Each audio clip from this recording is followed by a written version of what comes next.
அனைவருக்கும் வணக்கம் நண்பர்களே. இன்றைய காணொளியில் நாம் பார்க்க இருப்பது டிஎன்பிஎஸ்சி குரூப் 4 ப்ரிப்பரேஷன் முதல் பகுதி, அதாவது பகுதி ஆ, இலக்கண பகுதியில் 18வதாக தன்வினை, பிறவினை மற்றும் செய்வினை, செயற்பாட்டு வினை வாக்கியங்களை தான் பார்க்க போறோம். இதுக்கு முந்தின காணொளியில நாம எவ்வகை வாக்கியம் கண்டறிதல் அப்படின்ட்டு நம்ம 17வது பகுதியில் பார்த்திருந்தோம். இது 18வது பகுதி. இதுல தன்வினை, பிறவினை, செய்வினை, செயற்பாட்டு வினை பார்க்கலாம். முதல்ல தன்வினை. ஒரு வினையை, அதாவது செயலை எழுவாய் தானே செய்வது தன்வினை. ஒருவன் தானே செய்யும் வேலையை உணர்த்துவதை தன்வினை என்பர். இன்னும் எளிமையா சொல்லணும் அப்படின்னா, நான் எனக்கான வேலையை செய்வது தன்வினை, நான் பிறருக்கான வேலையை செய்வது பிறவினை. எளிமையா சொல்லணும் அப்படின்னா, நான் கற்றேன், எனக்கான தேவை எது, நான் படித்தேன் அப்படிங்கிறது தன்வினை. நான் கற்பித்தேன் அப்படிங்கிறது அது மற்றவங்களுக்கு சொல்லி கொடுத்தது. இதுதான் தன்வினை, பிறவினை. போட்டு குழப்பிக்க தேவையில்ல. அப்ப எடுத்துக்காட்டு பார்க்குறோம் அப்படின்னா, சீதை பாடினாள். எழுவாய் பயனிலை அப்படிங்கிறது தெளிவா தெரியணும். வினை எது, செயல்படு பொருள் அப்படிங்கிறது அதெல்லாம் தெளிவா தெரிஞ்சா எளிமையா இருக்கும். எடுத்துக்காட்டுல சீதை பாடினாள். இதில் சீதை அப்படிங்கிறது எழுவாய், பாடுதல் அப்படிங்கிறது வினை. கோதை நன்கு படித்தாள். மன்னர் நாட்டை ஆண்டார். குணா கல்லூரிக்கு சென்றான். ராணி திருக்குறள் கற்றாள். பெரியவர் கடவுளை தொழுதார். நான் செய்தேன். இங்க கொடுக்கப்பட்டுள்ள வாக்கியத்தில் எல்லாமே அவங்களுக்கான வேலையை அவர்களுக்காகவே செய்து கொண்டனர். அதான் தன்வினை. இப்ப அடுத்ததாக பார்க்குறது பிறவினை. அதே வாக்கியத்தை அப்படியே மாத்துறது, மற்றவங்களுக்காக செய்ய வைக்கிறது. ஒரு வினையை, செயலை எழுவாய் தானே செய்யாமல் பிறரை கொண்டு செய்விப்பது. பிறரை கொண்டு என்பதை விட பிறருக்காக செய்விப்பது பிறவினை. ஒருவர் பிறரை கொண்டு தொழிலை செய்வித்தலை உணர்த்துவதை பிறவினை வாக்கியம் என்பர். இதுக்கு வேறு இன்னொரு பேரும் இருக்கு, இயக்கு வினை அப்படின்னு சொல்றாங்க. ஏன்னா மற்றவர்களுக்காக இயங்குதல், அதனால இயக்கு வினை அப்படின்னு சொல்றோம். ஒரு தன்வினையை பிறவினையாக்க மாற்றுவதற்கு என்னென்னலாம் செய்யணும் அப்படின்னா, தன் வினை பகுதியில் உள்ள மெல்லின மெய்யை வல்லின மெய்யாக மாற்றவும். மெல்லின மெய்யை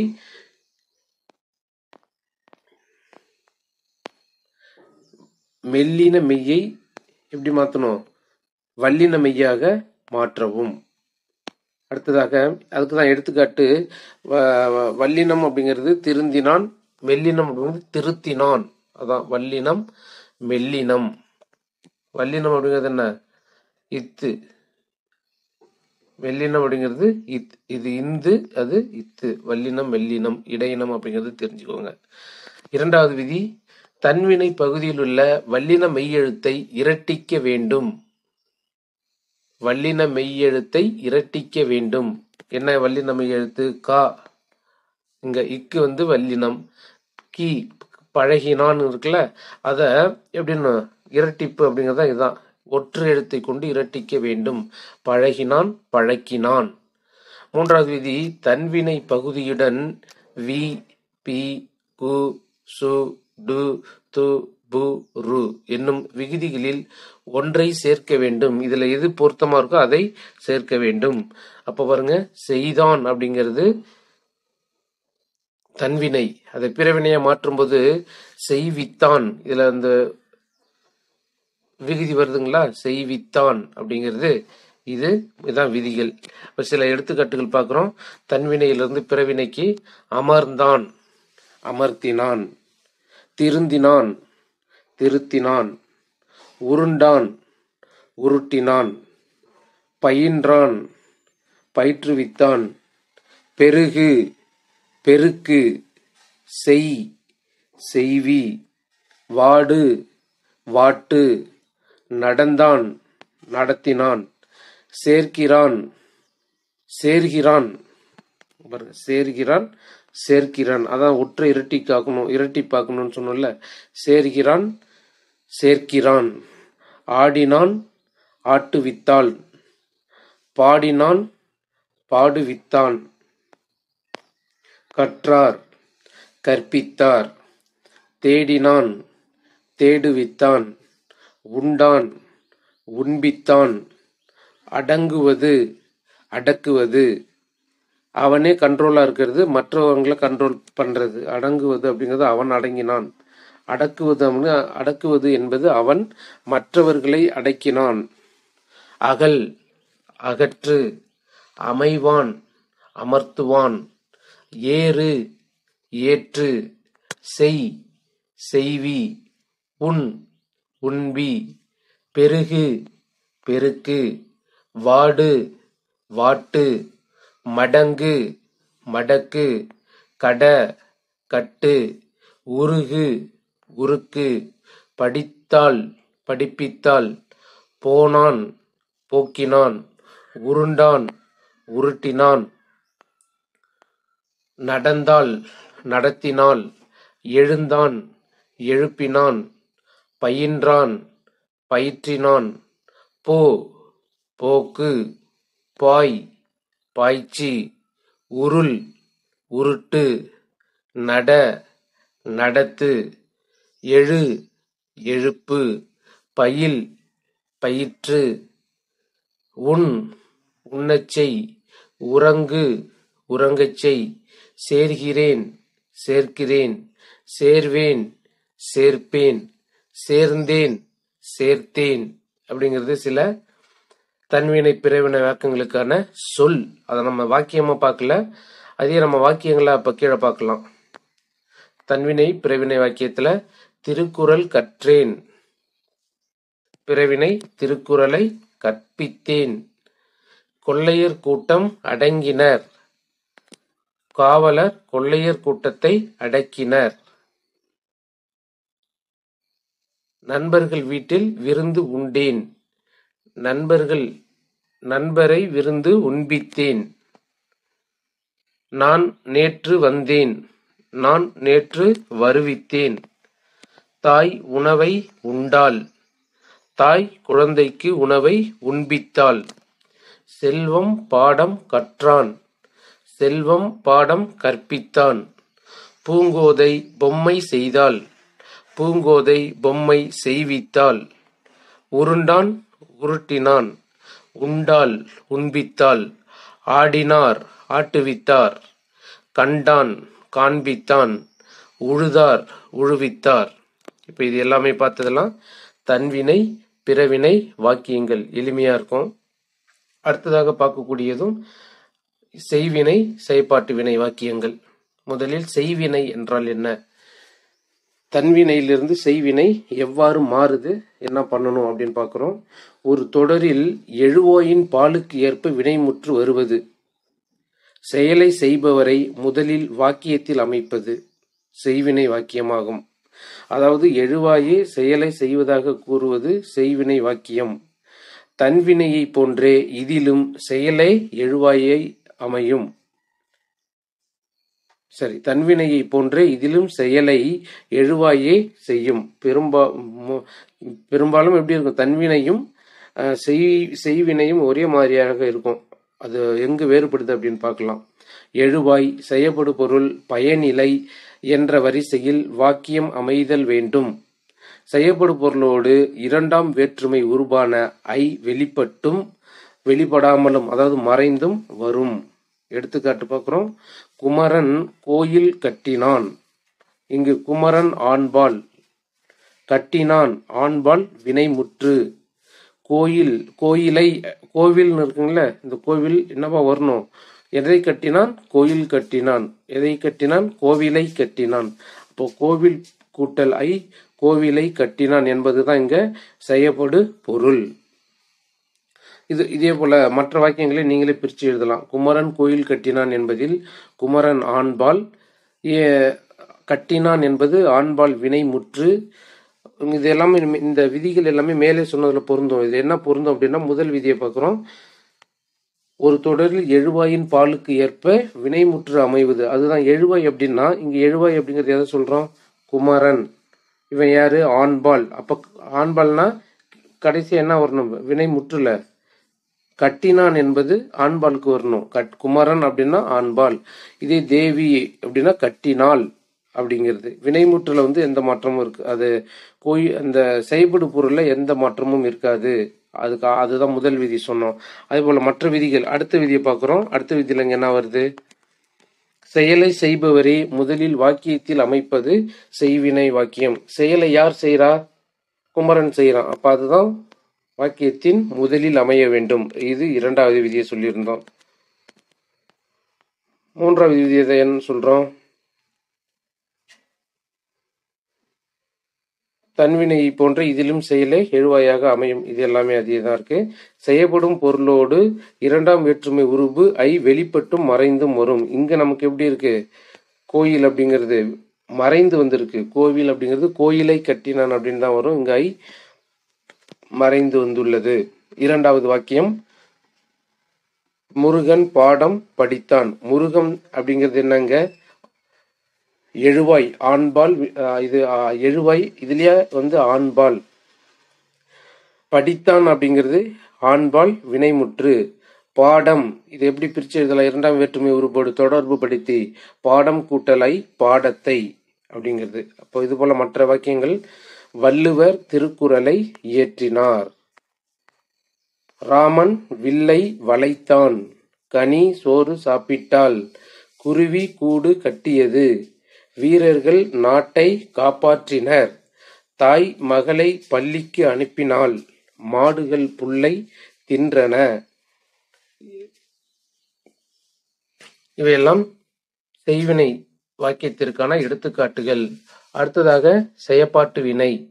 செய்யப்படு பொருளை, அதாவது எதனை செய்தாரோ அதனை எழுவாயாக பெற்றும் எழுவாயோடு மூன்றாம் வேற்றுமை உருவான ஆள் பெற்றும் பயனிலையோடு படு என்பதை பெற்றும் வருகின்ற வாக்கியம் செய்யப்பாட்டு வினை வாக்கியம்.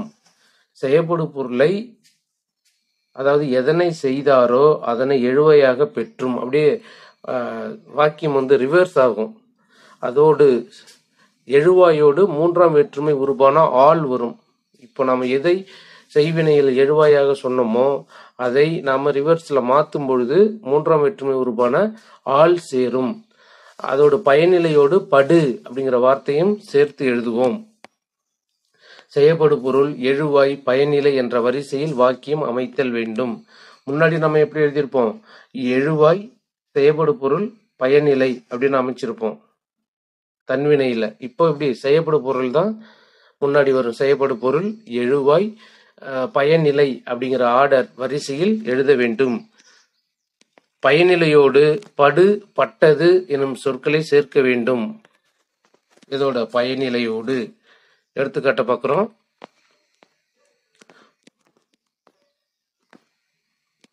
முதல்ல என்ன சொன்னோம்? குமரன் கோயில் கட்டினான் அப்படின்னு பார்த்துருந்தோம். இப்போ செய்யப்பாட்டு வினையை மாற்றும் பொழுது என்ன பண்றோம்? கோயில் மாறுதா சென்டென்ஸ்? கோயில் குமரனால் கட்டப்பட்டது. இதுதான் செய்யப்படு பொருள் முதலிலும், எழுவாய் இரண்டாவதாகவும், பயனிலை மூன்றாவதாக வந்திருக்கு. கோவில் குமரனால் கட்டப்பட்டது. பாடம், அதாவது முருகன் பாடம் படித்தான் அப்படின்னு பார்த்தோம். இங்க எப்படி வரும்? பாடம் முருகனால் படிக்கப்பட்டது. வீடு தந்தையால் கட்டப்பட்டது. பட்டது அப்படிங்கிறது ஒவ்வொன்றிலையும் வரும். அதான் செய்யப்பாட்டு அப்படிங்கும்போது பட்டது அப்படிங்கிறது எல்லா வாக்கியத்திலும் வரக்கூடியது. இப்ப இது சென்டென்ஸா பார்க்கிறோம் அப்படின்னா, செய்வினை மாணவர்கள் வகுப்பை தூய்மை செய்தனர். செய்யப்பாட்டு வினை வகுப்பு மாணவர்களால் தூய்மை செய்யப்பட்டது. அடுத்து செய்வினை ஆசிரியர் இலக்கணம் கற்பித்தார். செய்யப்பாட்டு வினை இலக்கணம் ஆசிரியரால் கற்பிக்கப்பட்டது. செய்வினை தச்சன் நாற்காலியை செய்தான். செய்யப்பாட்டு வினை நாற்காலி தச்சனால் செய்யப்பட்டது. செய்வினை நாடக கலைஞர்கள் நாட்டுப்பற்றை வளர்த்தனர். செய்யப்பாட்டு வினை நாட்டுப்பற்று நாடக கலைஞர்களால் வளர்க்கப்பட்டது. செய்வினை மாணவர்கள் வகுப்பை தூய்மை செய்தனர். செய்யப்பாட்டு வினை வகுப்பு மாணவர்களால் தூய்மை செய்யப்பட்டது. செய்வினை எழுவாய் தானே ஒரு செயலை செய்தல். செய்யப்பாட்டு வினை எழுவாய் ஒரு செயலை பிறரை கொண்டு செய்வித்தல். மேலும் சில எடுத்துக்காட்டுகள். கரிகாலன் கல்லணையை கட்டினான். கல்லணை கரிகாலனால் கட்டப்பட்டது. சோழன் சேக்கிழாரை வரவேற்று வணங்கினான். சேக்கிழார் சோழனால் வரவேற்கப்பட்டு வணங்கப்பட்டார். நான் பாடம் படித்தேன். பாடம் என்னால் படிக்கப்பட்டது. திருவள்ளுவர் திருவள்ளுவரால் இயற்றப்பட்டது. பாருங்க, இதுல வாக்கியம் தவறா இருக்கு. திருவள்ளுவர் திருக்குறளை இயற்றினார். திருக்குறள் திருவள்ளுவரால் இயற்றப்பட்டது அப்படிங்கிறது தான். இந்த சென்டென்ஸ் தவறா இருக்கு. அடுத்ததாக சில வினா விடைகளை பார்க்கலாம். ஒரு சில வினா விடைகள் ஆன்சரோடு இருக்கும், ஒரு சில வினா விடைகள் ஆன்சர் இல்லாம இருக்கும். இந்த ஆன்சர் இல்லாம உள்ள வினாக்களுக்கு நீங்களே பதில் அளிக்க முயற்சி செய்யலாம். முதலாவதாக, தன்வினை வாக்கியத்தை கண்டறிக. இலக்கியா புத்தாடை அணிவித்தாள் அப்படிங்கிறது. இரண்டாவது வாக்கியம், இலக்கியா புத்தாடை அணிந்தாள். மூன்றாவதாக, புத்தாடை இலக்கியாவால் அணிவிக்கப்பட்டது. இலக்கியா புத்தாடை அணியாள். முதல்ல 4 வாக்கியத்தையும் பாருங்க. கடைசியிலிருந்து பார்த்தோம் அப்படின்னா, அணியாள் அப்படிங்கிறது எதிர்மறை தொடர் வராது. பட்டது அப்படின்னாலே இது செயற்பாட்டு வினை அப்படின்னு நம்ம சொல்லியிருந்தோம். இந்த அடுத்த வாக்கியம் பாருங்க, புத்தாடை அணிந்தாள். மூன்றாவது வாக்கியம் அணிந்தாள், அவளுக்கு தான் ஆடை அணிந்தாள். அப்ப இது தன்வினை வாக்கியம். அணிவித்தாள் அப்படின்னா அது பிறவினை வாக்கியம். இது கேட்டிருக்கிறது தன்வினை வாக்கியத்தை கண்டறித. நம்மளுடைய ஆப்ஷன்ல எப்படி இருக்கலாம்னா 4 தான் வரலாம். தன்வினை, பிறவினை, செய்வினை, செயற்பாட்டு வினை. அதோடு இல்லாம 17வது பகுதியில நம்ம எவ்வகை வாக்கியம் அப்படின்னு சொல்லியிருந்தோம். அதுல வரக்கூடிய வாக்கியங்களும் வரலாம். வினாத்தொடர், அது போல வகைகள் நிறைய பார்த்துருந்தோம். கட்டளை வாக்கியம், வினா வாக்கியம், உணர்ச்சி வாக்கியம், இது போல நிறைய இருக்கு. அது கூட இதையும் தொடர்பு படுத்தி சில நேரங்களில் தொடர்பு படுத்தி மீன்ஸ் ஆப்ஷன்ல கொடுக்கும்போது இந்த 4 வகை இல்லாம அந்த வகையும் சேர்த்து கொடுப்பாங்க. அடுத்ததாக 2வது வினை. இதிலே தன்வினையை கண்டறிக. அப்பூதி அடிகள் நான்மறை கற்கவில்லை. எதிர்மறை வாக்கியம் அது. அப்பூதி அடிகள் நான்மறை கற்பித்தார். இது பிறவினை வாக்கியம். அவர் மற்றவர்களுக்கு சொல்லிக் கொடுத்தார். அடுத்தது, அப்பூதி அடிகள் நான்மறை கற்றார். சி. 4வதாக, அப்பூதி அடிகள் நான்மறை கற்றாரா. இது வினா வாக்கியம்.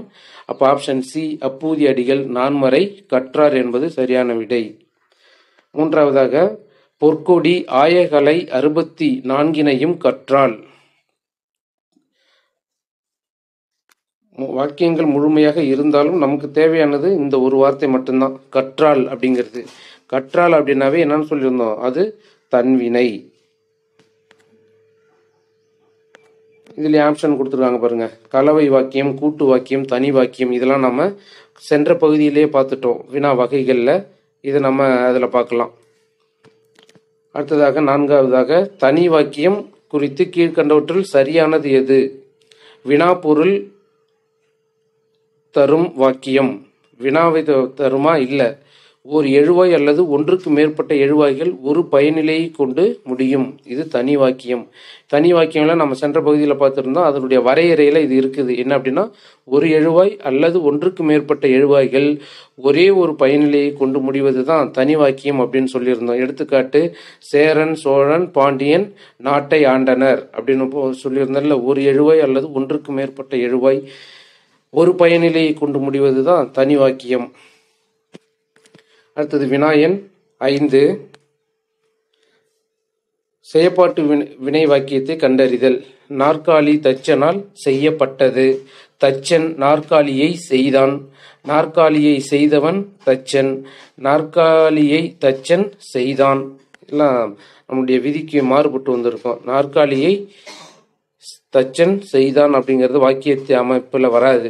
நாற்காலியை செய்தவன் தச்சன் இல்ல. நாற்காலி தச்சன் நாற்காலியை செய்தான் அப்படிங்கிறது என்னது? செய்வினை. செய்தான் அப்படிங்கிறது. அடுத்தது, செய்யப்பட்டது எளிமையாக பார்க்கக்கூடியது பட்டது அப்படின்னு, பட்டது பட்டான் அப்படின்னு சொன்னாலே அதுதான் செயற்பாட்டு வினை வாக்கியம். 6வதாக, இது எவ்வகை வாக்கியம்? மாணவன் பாடம் படித்திலன். எதிர்மறை. பாருங்க, படித்தான் அப்படிங்கிறது தன்வினையாக வந்தாலும் உடன்பாட்டு தொடராகவும் வரும். இது படித்திலன் அப்படின்னு சொல்லும் பொழுது எதிர்மறை தொடர். ஏ, ஆப்ஷன் ஏ சரியான விடை. செயற்பாட்டு வினை சொற்றொடரை கண்டறிக. வ.உ.சி. தொல்காப்பியத்தை பதிப்பித்தார். தொல்காப்பியம் வ.உ.சி.யால் பதிப்பிக்கப்பட்டது. பதிப்பித்தார் தொல்காப்பியத்தை வ.உ.சி. நம்ம சொற்றொடரை ஒழுங்குபடுத்தி எழுதுக அப்படிங்கிற பகுதியிலே நம்ம பார்த்துருந்தோம் எப்படி அமையணும் அப்படின்ட்டு. இப்போ இது சொற்றொடர் ஒழுங்காவே அமையல. சி வ.உ.சி. பதிப்பித்தது தொல்காப்பியம். இதுவும் சொற்றொடரை ஒழுங்குபடுத்தி எழுதுதல் விதிப்படி தவறு. அப்போ செயற்பாட்டு வினை அப்படின்னா என்ன சொல்ல, பதிப்பிக்கப்பட்டதுன்னு சொன்னோம். அப்போ தொல்காப்பியம் வ.உ.சி.யால் பதிப்பிக்கப்பட்டது. இதோடைய வினாவும் சரியானது. அதாவது ஒரு இப்போ நூல்களும் ஆசிரியர்களும் தலைப்பிலே வரக்கூடியது என்ன அப்படின்னா, தொல்காப்பியம் வ.உ.சி.யால் பதிப்பிக்கப்பட்டது அப்படிங்கிறது ஒரு வினா. 8வதாக வாக்கிய அமைப்பினை கண்டறிதல். பள்ளி கல்வி இயக்குனர் அறிவியல் கண்காட்சியை தொடங்கி வைத்தார். எவ்வகை வாக்கியம்? தொடங்கி வைத்தார் தனி வாக்கியமா, கலவை வாக்கியமா, செயற்பாட்டு வினை வாக்கியமா, பிறவினை வாக்கியமா? கடைசியில இருந்து பார்க்குறோம். பிறவினை இல்லை, தொடங்கி வைத்தார் என்பது அல்ல. செயற்பாட்டு வினைனா பட்டது அப்படின்னு வரணும், அதுவும் இல்லை. கலவை வாக்கியம்னா அதற்கான விதியை சாட்டிஸ்ஃபை பண்ணலை. இப்போ தனி வாக்கியம் அப்படிங்கிறது ஒரு பயனிலை அல்லது ஒன்றுக்கு மேற்பட்ட பயனிலை எழுவாய் பல ஒரு பயனிலையோடு முடிவது. இது நம்ம அந்த விதிப்படி தனி வாக்கியம் இது. அடுத்ததாக வினா எண் 9. பிறவினை வாக்கியத்தை கண்டறிக. புறநானூற்றில் கடவுள் வாழ்த்து பாடலை பாரதம் பாடிய பெருந்தேவனார் பாடியுள்ளார் இல்ல, பிறவினை இல்ல. அகநானூற்று பாடல்களை மதுரை உப்பூரி குடிக்கிழார் மகனார் உருத்திரன் சன்மார் தொகுத்தார் இல்ல. அகநானூற்றை பாண்டியன் உக்கிர பெருவழுதி தொகுத்தான் தன்வினை, தொகுப்பித்தான் பிறவினை. ஐங்குறு நூலை புலத்துறை முற்றிய கூடலூர்கிழார் தொகுத்தார் இல்ல. அப்போ வினாயன் 9க்கான விடை சி. வினாயன் 10. இந்தியா மிகப்பெரிய நாடு அப்படிங்கிறது சாதாரணமாக தனி, அதாவது தொடர் வாக்கியம். இதே செய்தி வாக்கியம் அப்படின்னா செய்தி வாக்கியம் வரும், இல்லை அப்படின்னா செய்தி வாக்கியத்தில் வரும் இது. அப்போ அது இங்கே ஆப்ஷனில் இல்லை. அப்போ தொடர்நிலை, தனிநிலை, கலவை, கட்டளை கொடுக்கப்பட்ட ஆப்ஷன் படி இது என்னன்னு சொல்றான்? தனிநிலை வாக்கியம். திராவிட மொழிகள் ஒட்டுநிலை மொழிகளாகும். இது செய்தி வாக்கியம். குடும்ப விளக்கு பாரதிதாசனால் எழுதப்பட்டது. செயற்பாட்டு வினை வாக்கியம். ஆடு மயிலின் அழகுதான் என்னே, உணர்ச்சி வாக்கியம். முதுகுடி பிறந்த மகளிரும் நிகரற்ற வீர வாழ்க்கையினராவர். இது செய்தி வாக்கியம். 15வதாக தமிழக அரசு சிறந்த கலைஞர்களை கௌரவிக்கிறது. செயற்பாட்டு வினை தொடர் வாக்கியம், கலவை வாக்கியம், செய்வினை வாக்கியம். தமிழக அரசு சிறந்த கலைஞர்களை கௌரவிக்கிறது. செய்வினை வாக்கியம்.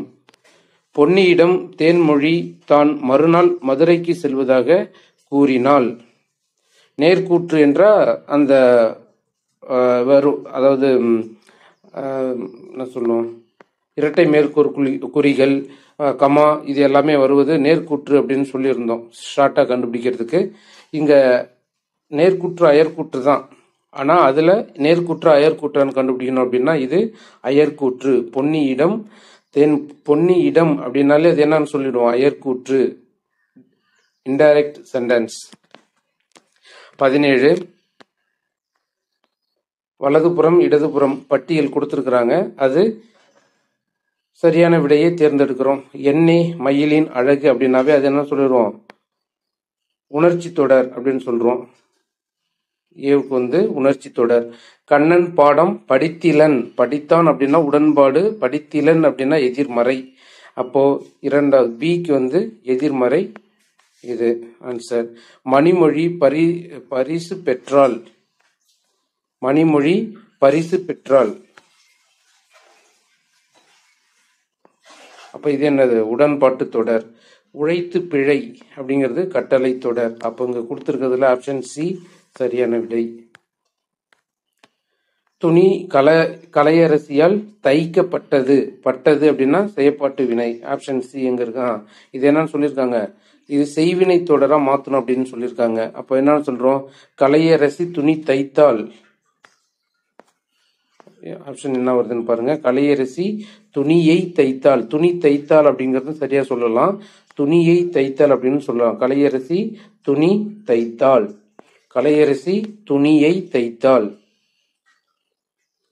ஆப்ஷன் ஏவும் சரியாக தான் இருக்கு. அங்க ஸ்பேஸ் இல்லாம இல்ல ஒற்று இருக்கிறதால அதை செலக்ட் பண்ணல. அதனால கலையரசி துணியை தைத்தாள். 19. எழுவாய் செய்யும் வினையை கொண்டு முடியும் தொடர் எவ்வகை தொடர்? எழுவாய் செய்யும் வினையை கொண்டு முடியும் தொடர் செய்வினை தொடர். அதுல நம்ம படிச்சதுல தியரியில விதிகள் படி செய்வினை தொடர் அப்படின்னு சொல்லலாம். அயர்கூற்றில் வருபோன எவை? அயர்கூற்றில் மேற்குறிகள் வராது. தவறு. அயர்கூற்றுல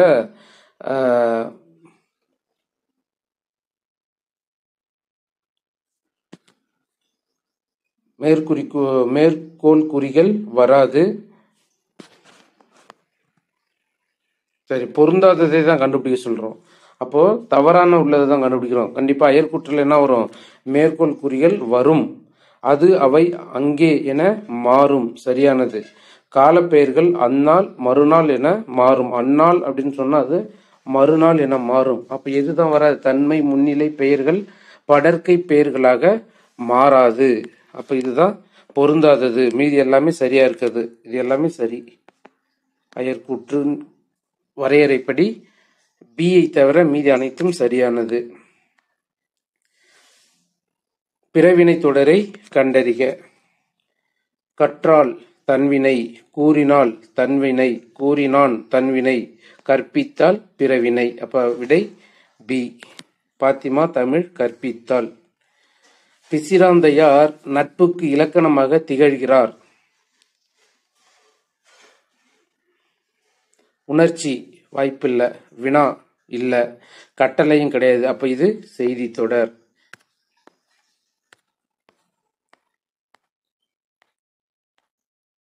வயலில் ஆடுகள் மேய்ந்தில. அப்ப என்ன சொல்றோம்? எதிர்மறை தொடர். எதிர்மறை தொடர்.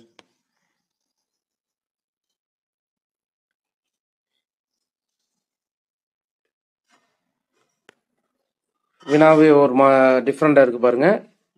கீழே கொடுக்கப்பட்டுள்ள சொற்களில் எது பிறவினைச்சொல்? பிறவினை வாக்கியம்தான். அந்த பிறவினை வாக்கியத்தில் வரக்கூடிய சொல் எது பிறவினையை குறிப்பிடக்கூடியது அப்படின்னா சொல்லியிருந்தோம். கற்றால் தன்வினை, வந்தால் தன்வினை, போனான் தன்வினை, கற்பித்தால் அப்படிங்கிறது பிறவினை. அதான் பிறவினை சொல். குடியரசுத் தலைவர் உலக தமிழ் மாநாட்டை தொடங்கி வைத்தார். தொடங்கி வைத்தார். பெரும்பாலும் தன்வினையும் செய்வினையும் ஒரே மாதிரியா இருக்கும் அப்படின்னு சொல்லியிருந்தோம். ஆனா இது பிறவினை கிடையாது, செய்யப்பட்டு வினையும் கிடையாது. அப்போ இது பியும் டி ஆன்சரா வருவதற்கான வாய்ப்பு இல்லை. அப்ப தன்வினையா இருக்கணும், இல்லைன்னா செய்வினையாக இருக்கணும். குடியரசுத் தலைவர் உலக தமிழ் மாநாட்டை தொடங்கி வைத்தார். தன்வினை அப்படின்னு பார்க்குறோம் அப்படின்னா இல்லை. அப்போ இது எப்படி இருக்கும்? குடியரசுத் தலைவர் உலக தமிழ் மாநாட்டை தொடங்கி வைத்தார். செய்வினை வாக்கியம். பிறவினைவா மாற்றணும்னு சொல்லிடுவோம். உலக தமிழ் மாநாட்டை குடியரசுத் தலைவரால் தொடங்கி வைக்கப்பட்டது அப்படின்னு சொல்லுவோம். செயற்பாட்டு வினையை மாற்றும் பொழுது. ஒருவர் போவதை அவர் பேசியபடியே சரி, ஒருவர் பேசியதைன்னு சொல்லணும். ஒருவர் பேசியதை அவர் பேசியபடியே கூறுவது இல்ல. பேசியதை போவதை அப்படின்னா நேரடியாக அப்படியே சொல்றது தான். ஒருவர் போவதைன்னு சொன்னாலும் சரி, ஒருவர் பேசியதை அவர் பேசியபடியே கூறுவது எவ்வகை தொடர்? நேர்கூற்று தொடர். நேர்கூற்று அயர்கூற்றெல்லாம் பகுதி 17 பார்த்திருந்தோம். அதுல போய் பாருங்க. பின்வருவனவற்றுள் எவ்வகை வாக்கியம் செயற்பாட்டு வினை வாக்கியம் என சுட்டிக்காட்டுக. வெளியிட்டார். முழு வாக்கியத்தை படிக்காட்டி போனாலும் நாம செக் பண்ண வேண்டியதுதான். வெளியிட்டார். வெளியிடப்பட்டது செயற்பாட்டு வினையாக வரலாம். வேற ஏதாவது இருக்குதான்னு பார்க்குறோம்.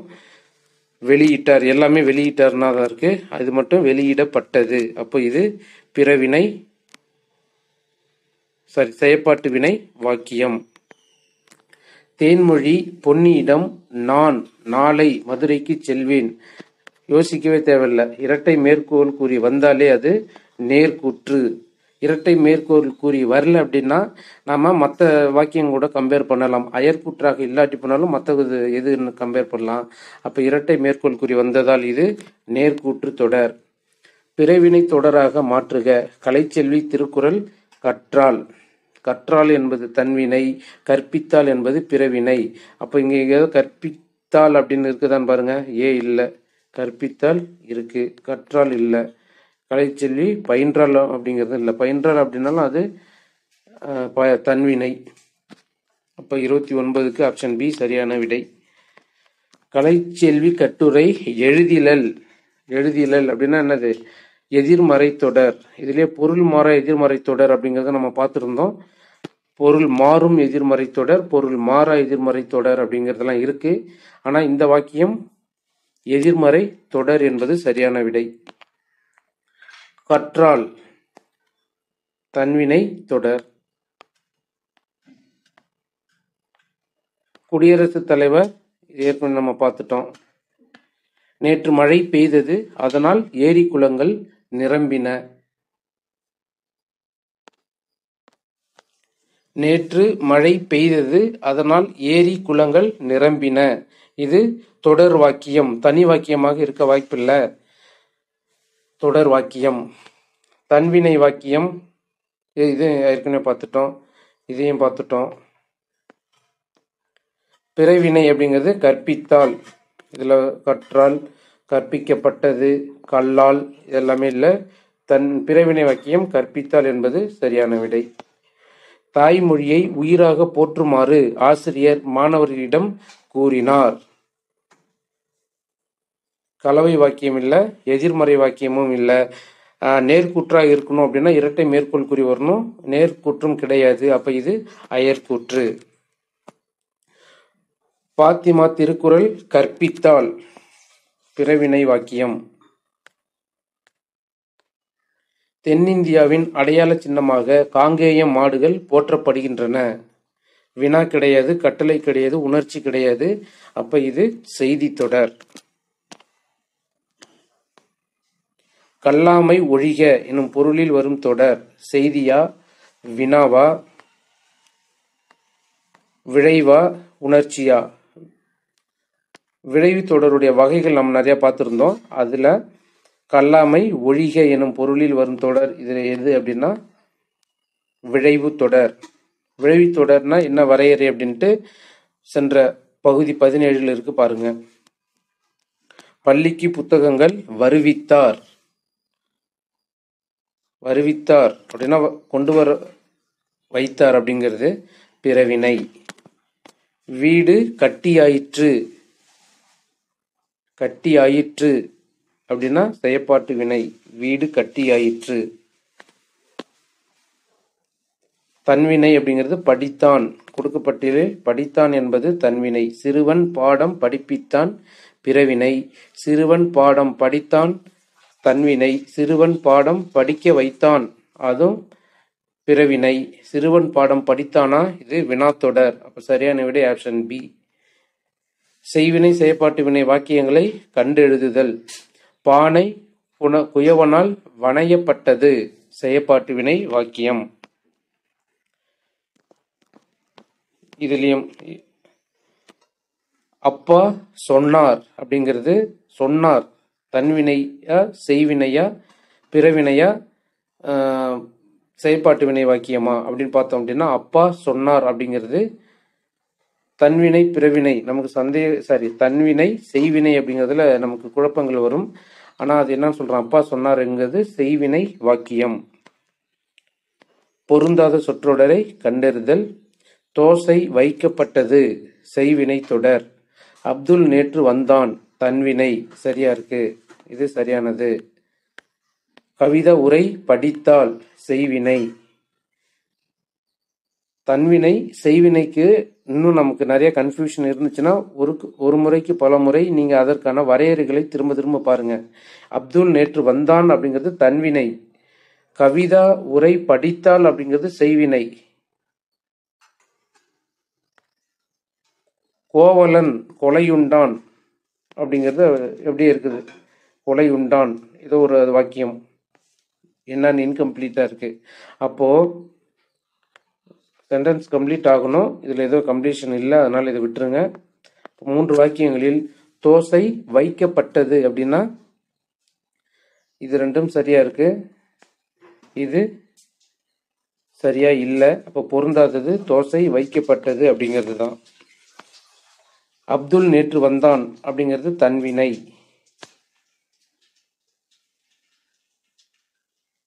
அப்துல் நேற்று வருவித்தான் அப்படின்னா பிறவினை. இது போல இன்னும் நிறைய வினாக்கள் நமக்கு கீழே இருக்குது. நம்ம மெட்டீரியல் இப்போ டிஎன்பிசி குரூப் 4 ப்ரிப்பரேஷன் இலக்கண பகுதியில் உள்ள இந்த பாட குறிப்பானது நம்மளுடைய அகாடமி சார்பாக 300 ரூபா ஃபிக்ஸ் பண்ணியிருக்கோம். தேவைப்படும் தேர்வர்கள் நம்முடைய வாட்ஸ்அப் எண்ணுக்கு தொடர்பு கொண்டு உங்களுக்கு கேட்டீங்க, மெசேஜ் அனுப்பியிருந்தீங்க அப்படின்னா நான் உங்களுக்கு இந்த மெட்டீரியல் அனுப்பி வைக்கிறேன். இன்னும் நம்ம பகுதி இலக்கண பகுதியில் ஒரே ஒரு டாபிக் மட்டும், அதாவது கடைசியாக உள்ள எதுகை மோனை மட்டும் பார்க்க வேண்டியிருக்கு. அதை அடுத்த வகுப்பில் பார்க்கலாம்.